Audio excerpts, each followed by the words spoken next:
তখনই সে একটা বিমান ভাড়া করল এবং সে অনেক কিছু করল। এই বিমানে চড়ে সে আকাবা উপসাগরের তীর বরাবর উপরে নিচে উড়ে দেখল কোনো ওয়াদি খুঁজে পায় কিনা,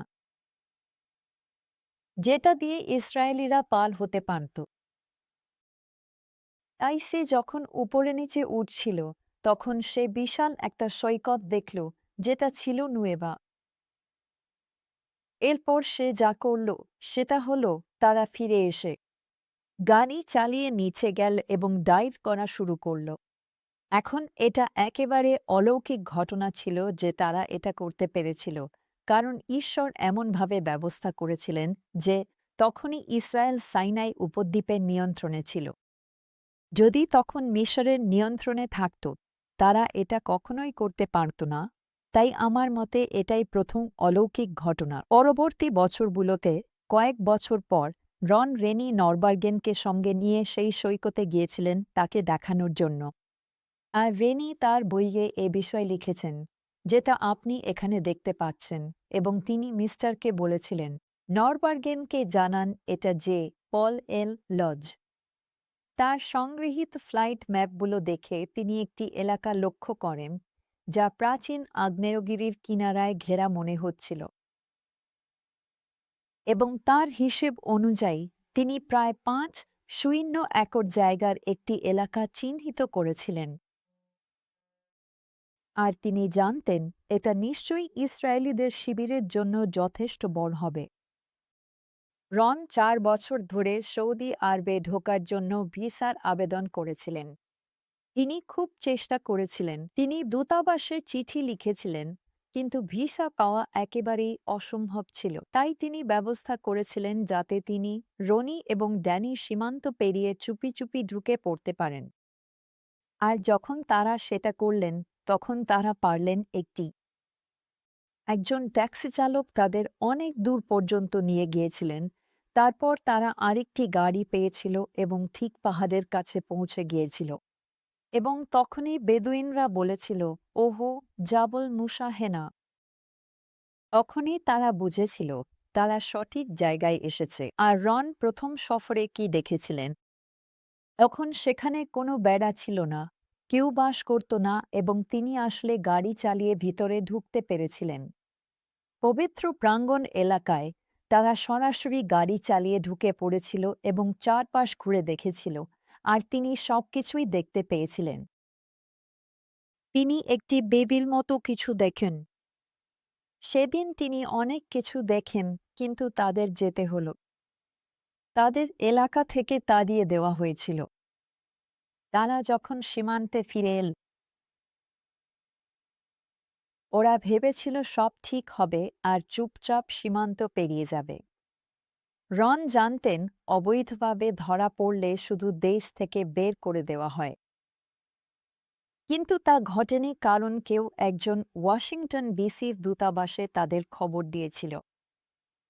তাদের ইসরায়েলি গুপ্তচর হিসেবে চিহ্নিত করে। এখন আমি ওই ব্যক্তির নাম প্রকাশ করব না, কারণ তিনি এখানে নেই নিজেকে রক্ষা করার জন্য। তাই, এবং আসলে এটা খুব একটা গুরুত্বপূর্ণ নয়, কারণ শেষ পর্যন্ত সবকিছুই ঈশ্বরের মহিমার জন্য ঘটেছিল।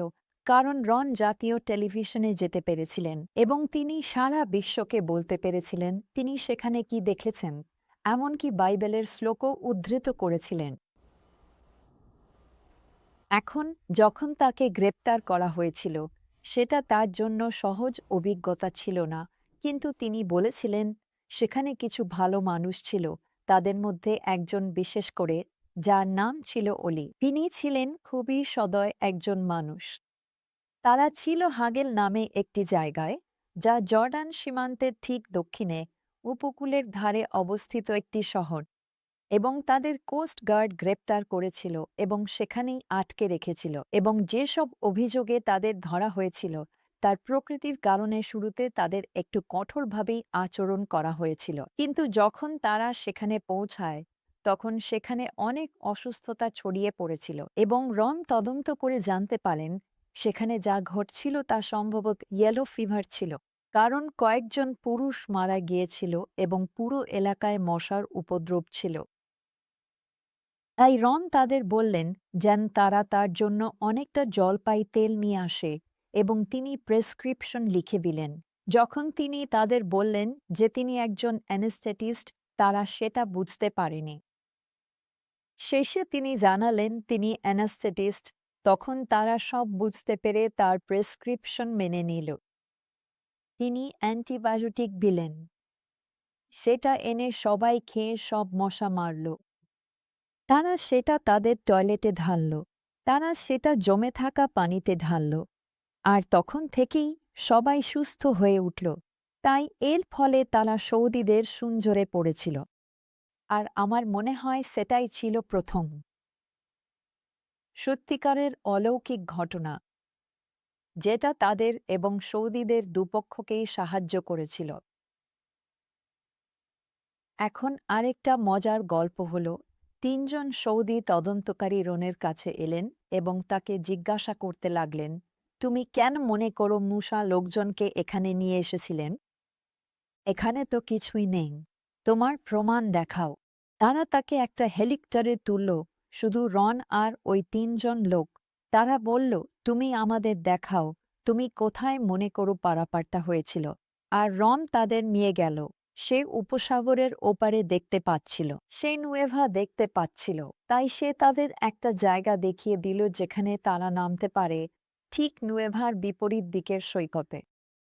আর যখন তারা সেখানে পৌঁছাল, তখন দ্বিতীয় অলৌকিক ঘটনা ঘটল, কারণ এটা একেবারে অলৌকিক ছিল। ঠিক যেখানে তারা নেমেছিল, সেখানে সৈকতে একটা স্তম্ভ তখনও দাঁড়িয়েছিল, যেটা রন আগেও খুঁজে পেয়েছিল। মিশরের পাশে কয়েক বছর আগে শুধু মিশরের পাশেরটিতেই সব লেখাগুলো ক্ষয়ে গিয়েছিল, কারণ সেটা ঢেউয়ের মধ্যে পড়েছিল। আর যখন এই লোকগুলো সেই স্তম্ভটা দেখল এবং দেখল যে তাতে প্রাচীন লেখা আছে, তখন আমার মনে হয় এটা রনকে অনেক বিশ্বাসযোগ্যতা দিয়েছিল এবং সত্যিই তাদের জীবন বাঁচিয়েছিল। আমি তাই বিশ্বাস করি। তারপর যখন তারা ফিরে গেল, তখন রনি একদম ভালো ছিল না। রনি জানত, রনি বুঝতে পেরেছিল যে রনি ভেঙে পড়ার মুখে। আর রনি বলল, আমাকে এখান থেকে বেরোতে হবে। আর রন জানত তাদের পালাতে হবে। সে বলল, ঠিক আছে, আমরা সেটা পরের বৃহস্পতিবার করব, বা যেদিনই হোক। কিন্তু সে বলল, না, আমরা পারব না, কারণ অলি পাহারায় আছে। আর যদি আমরা অলি এখানে থাকাকালীন পালাই, তাহলে ওকে মেরে ফেলবে। তাই রনি বলল, ঠিক আছে, আমরা অপেক্ষা করব। কিন্তু ওই দিনটাই ছিল বৃহস্পতিবার, সেই বুধবার, যেদিনের পরের দিন তারা পালানোর চেষ্টা করতে যাচ্ছিল। তখনই ওরা এসে বলল, হালাস শেষ, তুমি বাড়ি যাচ্ছ। আর তখনই তাদের ৩ দিনের জন্য জর্ডানিয়ানদের হাতে তুলে দেওয়া হয়। তারপর তারা বাড়ি ফিরে আসে। তারা সেখানে জেলে ছিল সৌদি আরবে মোট ৭৫ দিন এবং তারপর জর্ডানে আরও ৩ দিন। রন কোনো নথিপত্র বাড়ি নিয়ে আসতে পারেনি, কিন্তু সে বিশ্বাস করত যে সেই স্তম্ভে সলোমন, মিজরিম, এডোম এই নামগুলো ছিল। মৃত্যু। রন আর ছেলেরা জেল থেকে বাড়ি ফেরার পর রন শপথ করেছিল সে আর কখনো সেখানে ফিরে যাবে না।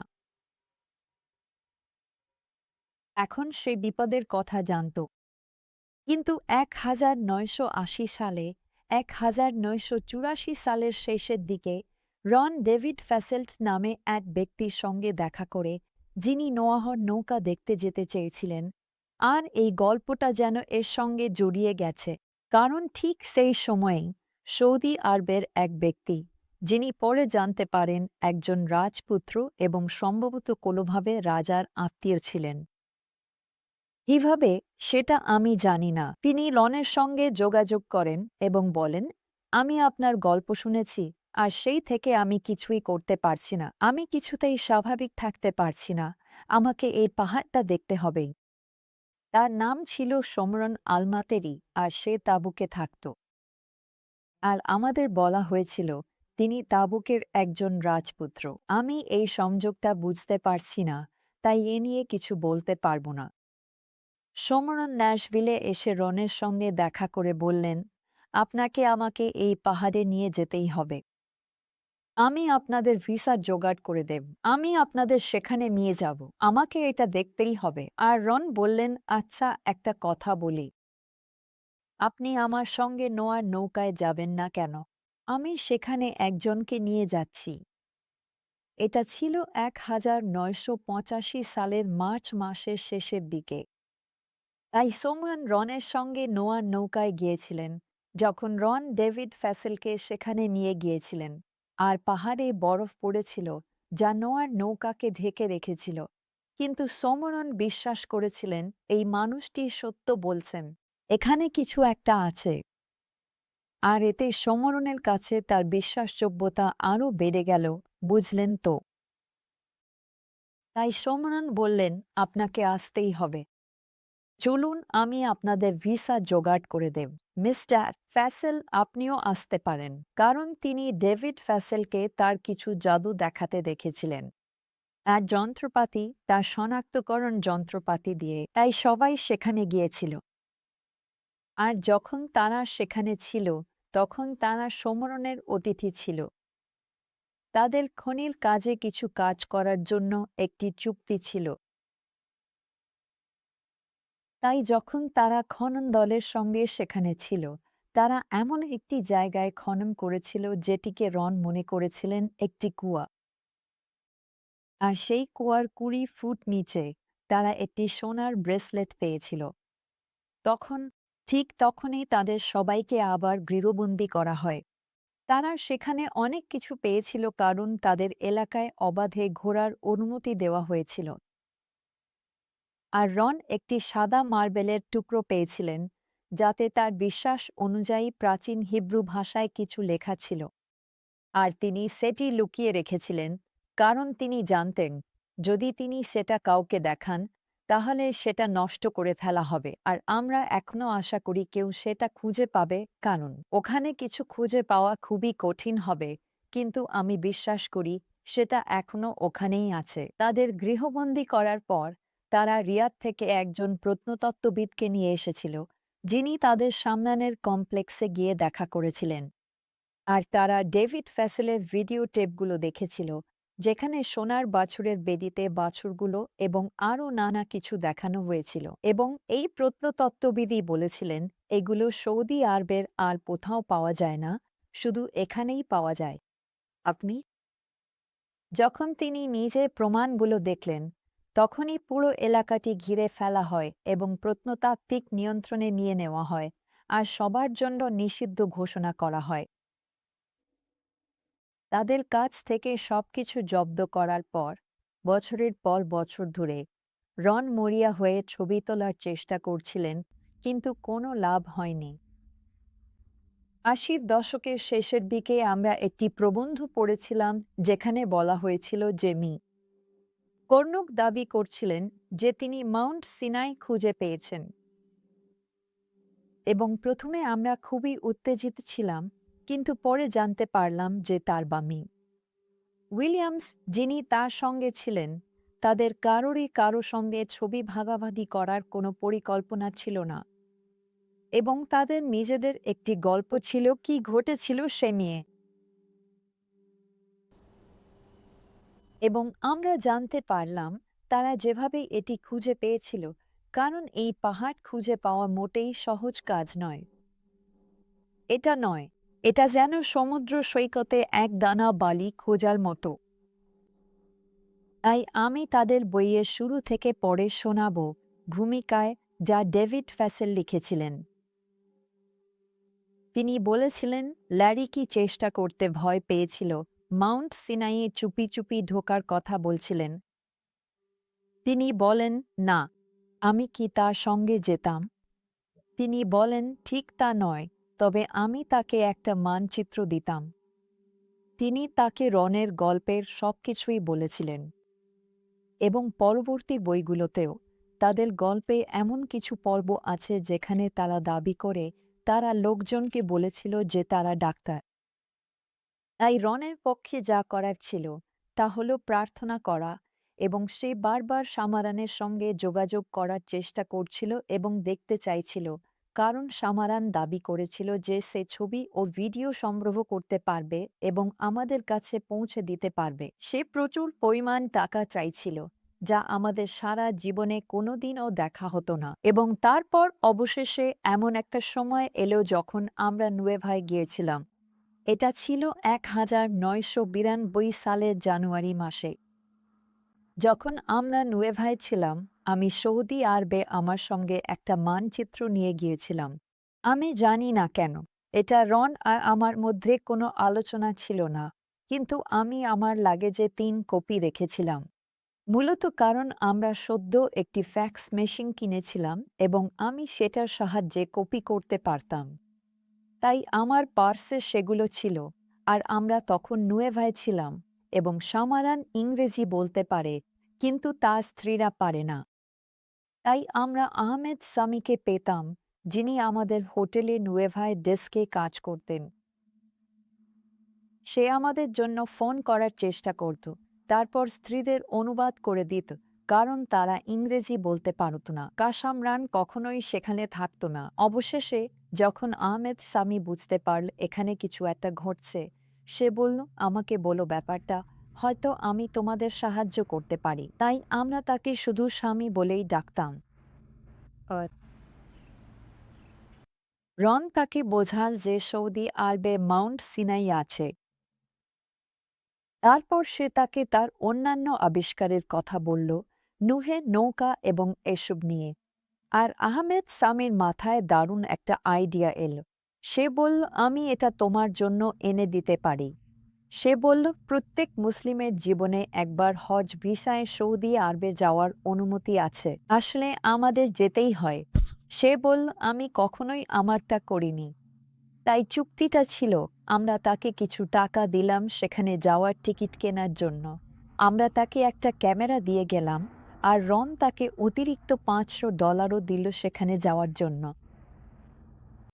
এখন আমরা বাড়ি ফেরার পর আহমেদ সামি আমাদের ফোন করল, বলল, আমার আরও টাকার দরকার। এটা আমার ধারণার চেয়ে বেশি খরচ পড়বে। তাহলে আমি পরিবারে কিপ্টে হিসেবে পরিচিত। রন ছিল, সে খুব সহজেই তাকে আরও টাকা দিতে রাজি ছিল। তাই আমি বললাম, ঠিক আছে। তাই আমি ব্যাংকে গেলাম। আমি স্বামীর দেয়া নির্দেশনা অনুযায়ী ওটা ট্রান্সফার করলাম, আর আমার মনে হয় সেটা ছিল আরও $500। আমি ঠিক মনে করতে পারছি না, কিন্তু আমি বারবার বলছিলাম, রন, আমরা তো শুধু টাকা নষ্ট করছি। ব্যাংক থেকে ফোন এলো যে ওদের ট্রান্সফারটা হয়নি, কারণ একটা নম্বর আর ওদের নম্বরটা মিসিং ছিল, আর আমাকে সেটা জোগাড় করতে হবে। তাই রন আমাকে আহমেদ সামিকে ফোন করতে বলল।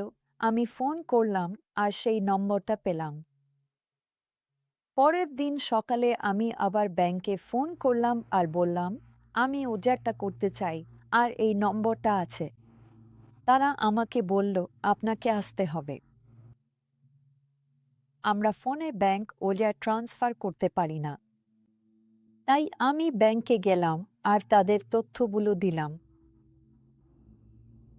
আর যখন বাড়ি ফিরলাম, তখন ফোন এলো যে তারা উদ্ধার করতে পারছে না, কারণ তাদের উদ্ধার সিস্টেম ডাউন ছিল। দুপুরের জন্য পরের দিন সকালে হবে। ঠিক তারপরেই যা ঘটল সেটা ছিল একেবারে অলৌকিক। রন একটি মেয়ের কাছ থেকে ফোন পেল, যে বলল সে জানে না এটা কি নিয়ে, কিন্তু তার ভাই তাকে ফোন করে বলেছে, এই রন ওয়াক নামের লোকটাকে খুঁজে বের করো, আর আমার নম্বর দাও ওকে, আর বলো আমাকে যেন ফোন করে। আর আমি যখন রনের মুখের দিকে তাকালাম, সে ফোনে কথা বলার সময় একেবারে সাদা হয়ে গিয়েছিল। আমি বললাম, কি হয়েছে? আমি জানতাম না কেউ মারা গেছে নাকি কি হয়েছে। আর সে বলল, আমি জানি না। আর সে সঙ্গে সঙ্গে সৌদি আরবের ওই নম্বরে ফোন করল। আর এই লোকটি ফোন ধরল। তার নাম ছিল জিন ক্যালডওয়েল। ক্যালডওয়েল পরিবারটি সৌদি আরবে বসবাস ও কাজ করত। রিয়াদের কাছে সে আরাম করতে কাজ করত, তাই তাদের মাঝে মাঝে দেশ ছেড়ে যেতে হতো যাতে যুক্তরাষ্ট্রের ট্যাক্স স্ট্যাটাস বজায় থাকে। তাদের রাজ্য ছাড়ার জন্য যে সফর করতে হয়েছিল সেই সফরে তারা মিশরে এসেছিল।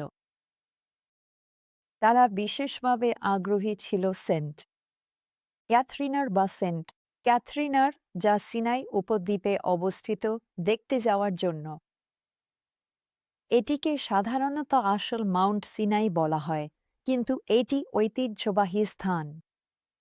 এটি কনস্টান্টাইনের মায়ের স্বপ্ন ও মিস্টিসিজমের মাধ্যমে নির্ধারিত হয়েছিল।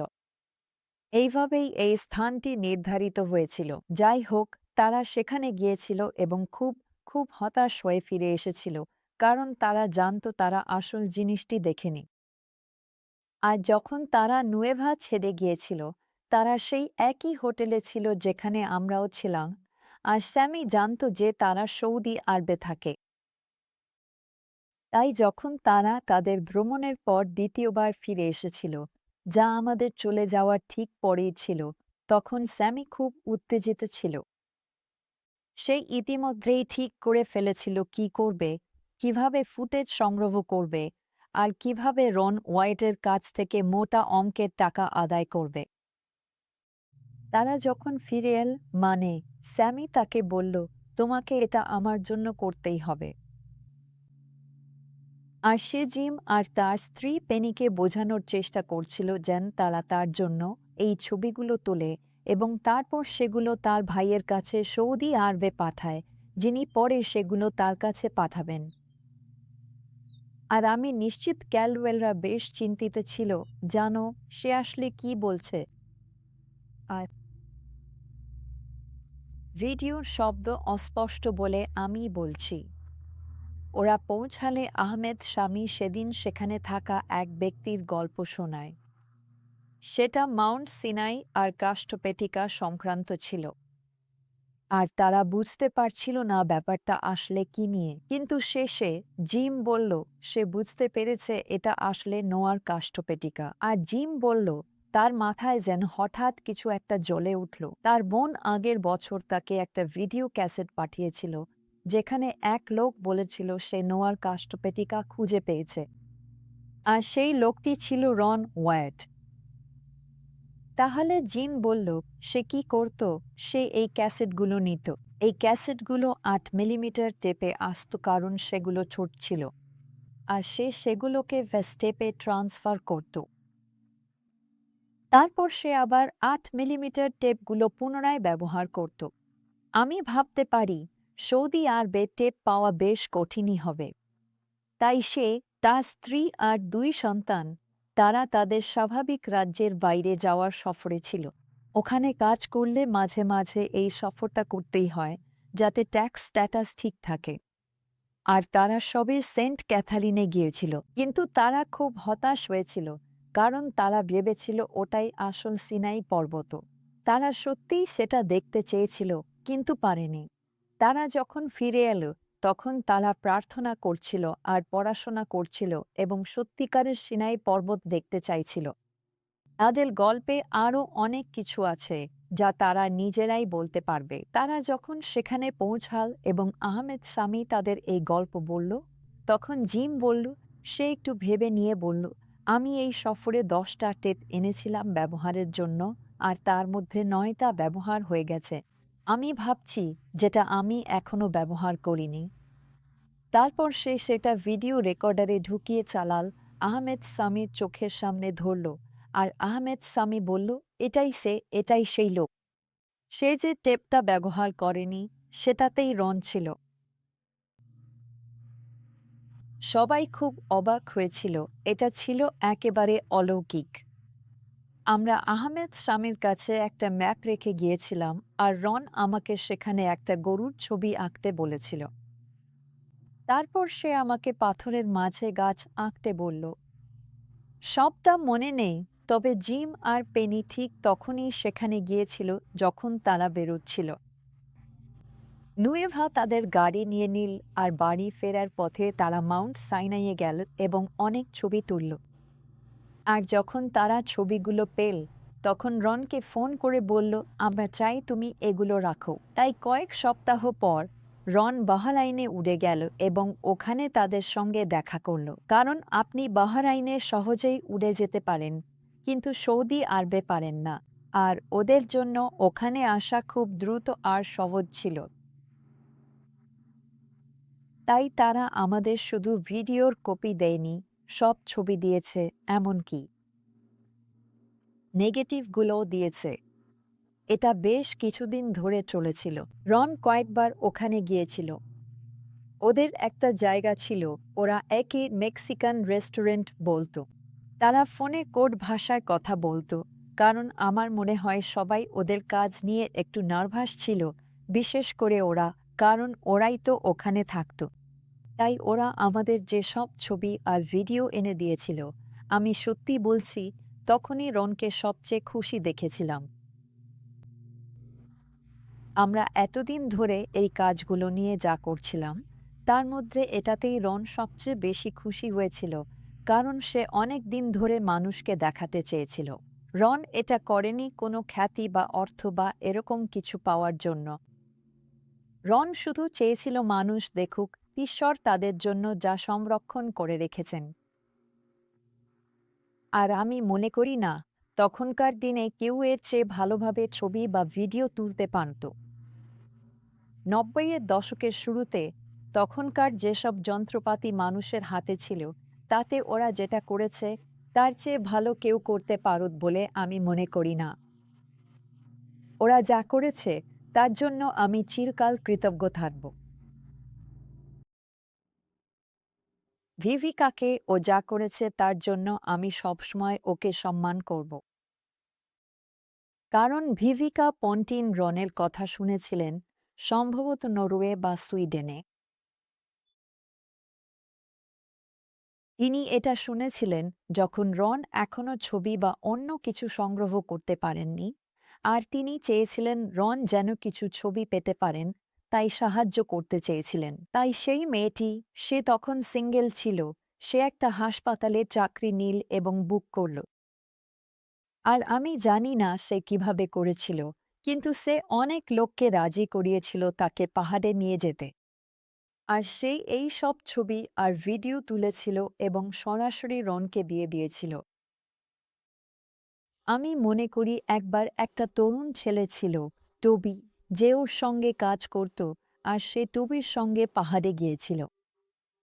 আর সে অনেক রোল ফিল্ম স্লাইড তুলেছিল। আর যখন টবিরা ফিরে এল, তখন জানতে পারল টবির বোন আমেরিকায় একটা ভয়ানক দুর্ঘটনায় পড়েছে এবং টবিকে আমেরিকায় ফিরে যেতে হবে। তাই ভিভিকা টবিকে দিল এই সব ফিল্মের রোলগুলো। আর যখন টবি আমেরিকায় ফিরে গেল, আমরা ব্যবস্থা করলাম, আমি আমার মাকে নিয়ে আমরা দুজনেই আমরা গাড়ি চালিয়ে কেনটাকিতে গেলাম, ওর সঙ্গে দেখা করলাম, আর সে আমাদের সব ফিল্ম আর সব কিছু দিয়ে দিল। আর সেগুলো ছিল অসাধারণ। ওগুলোই ছিল প্রথম ছবি যেগুলো আমরা এত কাছ থেকে পেয়েছিলাম, মোজেসের বেদির পবিত্র এলাকার মধ্যে। ভিভিকা ছিল দারুণ। সে ডাইভিং করেছিল। ডাইভিং করার সময় সে কিছু অসাধারণ ফুটেজ তুলেছিল, যেগুলো দেখতে ছিল যেন রথের অংশ। সে বলেছিল সে তখন সেগুলো দেখেনি। সে যা করত তা হলো সে শুধু ভিডিও করত। রন তার সঙ্গে কায়রোতে দেখা করেছিল এবং তাকে একটি আন্ডার ওয়াটার ক্যামেরা দিয়েছিল। তাই সে শুধু ডাইভিং করছিল আর ভিডিও করছিল। সে অসাধারণ কাজ করেছিল, আর তাই আমাদের কাছে ডিভিকা যা করেছিল সে আমাদের সব কিছুই দিয়ে দিয়েছিল। আর সে কিছুতেই কোনো কৃতিত্ব নিতে চায়নি। তার মনও ছিল রনের মতোই, এখনও আছে, একদম একই মন। সে শুধু চেয়েছিল মানুষ যেন স্বর্গে যেতে পারে। আমাদের কাছে সুইডেন থেকে রোরি নামে এক ভদ্রলোক এসেছিলেন।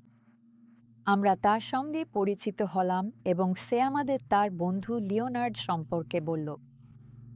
আর লিওনার্ড আবিষ্কারগুলোতে খুবই আগ্রহী ছিল এবং সে ছিল অত্যন্ত শিক্ষিত একজন মানুষ। সে ছিল স্টকহোমের ক্যারোলিনস্কা ইনস্টিটিউটে একজন জেনেটিসিস্ট। তাই লিওনার্ড কয়েকবার আমাদের দেখতে এসেছিল এবং সে রনের সঙ্গে একটি চুক্তি করেছিল। সে চেয়েছিল রনের সঙ্গে এই সব আবিষ্কার নিয়ে একটি বই লিখতে। রন সহলেখক হতে যাচ্ছিলেন, তাই লিওনার্ড এসেছিল।